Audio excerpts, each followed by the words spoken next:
days to go, and gosh, there's just so much going on, even since my last video. Gosh, just go to narniaweb.com and check it out.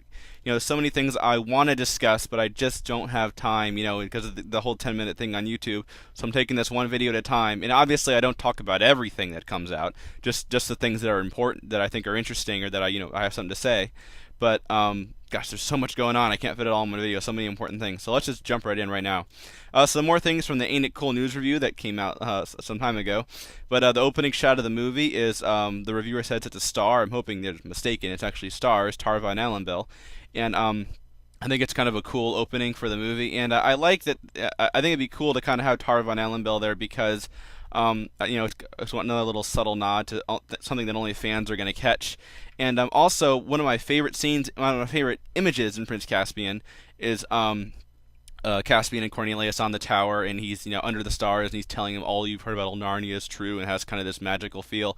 And I love that kind of scene because that's kind of how the Narnia books still to this day feel to me. Is just they remind me of when my parents used to read me bedtime stories at nighttime, and there was this kind of magical thing that happened. And so them talking about old Narnia, it's all true, and it's just kind of a really cool image of them looking at the two stars.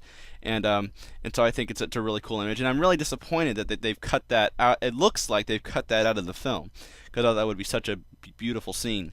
And I mean, I understand that the need for it if they do that, but it's really disappointing. So I'm glad that they kind of acknowledge it here at least.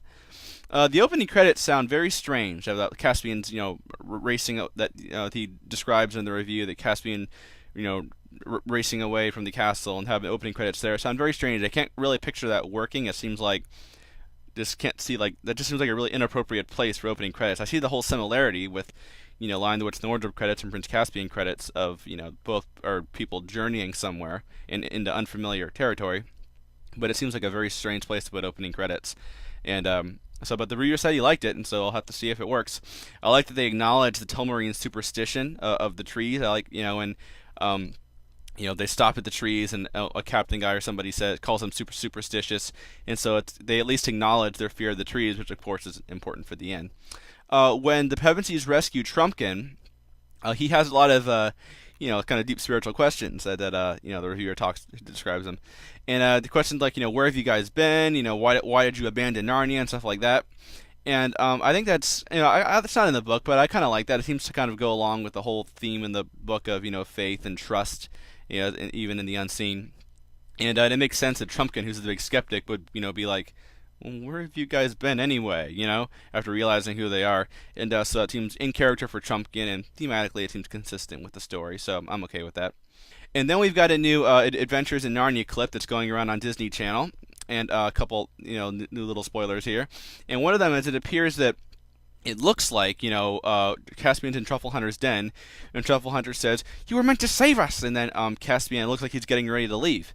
And it looks like they're trying to mirror the scene in Lion, the Witch, and the Wardrobe in the movie when the Pevensies were, in the Beaver's house and they were ready to get up and leave. And I don't like this at all. It doesn't seem in character for Caspian at all. Like when he finds the old Narnians, he should be thrilled. Obviously it's like scary, but I should be like, wow, and it's like enjoy at the same time. It's all true, and so it doesn't seem very in character for Caspian at all. And also, I'm so tired of the reluctant hero. Of I can't do this. I'm so tired of that. And they did that with Peter in the first one, and which didn't seem so bad in Lion, the Witch, and the Wardrobe. But in this one, it just doesn't seem in character at all. I mean, the whole idea of the myth, the joy of the myth becoming fact. I think we're gonna miss out on that, and it just seems like a cliche. Kind of goes against Caspian's character and kind of a theme in the book. So I hate this change. It just seems really, really cheesy if this is what they've done. A couple more shots of the Pevensies journeying to the stone table, and I'm glad to see that because a couple people, including Douglas Gresham, have said Prince Caspian has a lot of walking and talking, and it's more than that. But there are some scenes, like specifically their journey to the Aslan Tau, where they're just kind of walking along in dead ends and they're lost, and so admittedly that's probably not going to have the same effect in the book as it does in the movie. And so I can understand the need to kind of, condense that. But I am glad that, they're going to have more than I expected them to have. They're going to have some obstacles, like they come to the edge of a gorge, and I think it's funny when they say, like, is there a way down? And Trumpkin says, yeah, falling. And gosh, I can't get over how deep Trumpkin's voice is, by the way. It's so deep. But And so I'm glad that they're at least including, I've also got a shot in the official companion in the book here of them peering over like these rocks and watching the Telmarines build the bridge, and presumably I guess that'll be the scene, maybe where they get attacked by arrows and have to flee. But I'm glad that they're including at least some obstacles along the way. And I recently read, and I believe we see a shot of this in the recent video where Aslan kind of jumps at the camera and growls. In the book I've recently read called Lucy's Journey, it's one of the one of the many spoilerish storybooks that are out there. It says that in the movie, what's going to happen is, after the night raid and things haven't gone well, Peter sends off Lucy to go find Aslan, and which I had been concerned about, and me and my brother had both voiced concerns about. Well, whatever happened to Aslan's not a tame lion? How can you go off and say, Aslan, come here, and he comes? I didn't like that. And here, what's going to happen is Lucy's racing off on horseback, and a Telmarine starts pursuing her, and Aslan jumps out and rescues her somehow, like scares the guy away. I'm not sure what happens, but he rescues her somehow. And I think what they're doing here is they're trying to make it so that when Aslan actually showed up, Lucy wasn't calling him. He showed up of his own free will to save Lucy, and that kind of takes away from some of it makes him less of a tame lion in that sense. I think maybe that's what they're doing, and so I'm okay with that part. But this change only seems necessary because of another change they made, which is to take the reintroduction of Aslan and move it much later in the story. And it seems like that change kind of which makes Lucy run off to go find Aslan, which forces them to make this change to keep him in character.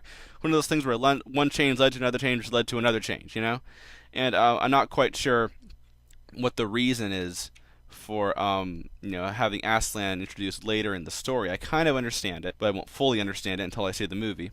But it does seem kind of cheesy, like a Hollywood action thing to have. That's another excuse for an action sequence to have. Oh, let's have Aslan jump out and scare the guy away and save Lucy. Just seems like kind of a cheesy action sequence thing. But I can see and it is kind of a more grand introduction of Aslan. Although I find that I think that visually, just the whole way the scene's done in the book, I think could be a grand entrance. But so I can see this working, although I'm still concerned about it. It just seems kind of a cheesy way to reintroduce Aslan. But that's it for now, and gosh, there's still so much going on. Just go to Narnia. I mean, once again, I don't talk about everything. I just talk about some of the things that I think I have something interesting to say about it. And so if you want news, go to NarniaWeb.com. That's where it's happening. It's like there's so much news, so many spoilers all the time. So if you're not afraid of spoilers, NarniaWeb.com is the place. But 37 days to go, and next video I'll be talking about more of this just incredible amount of news that's been coming in.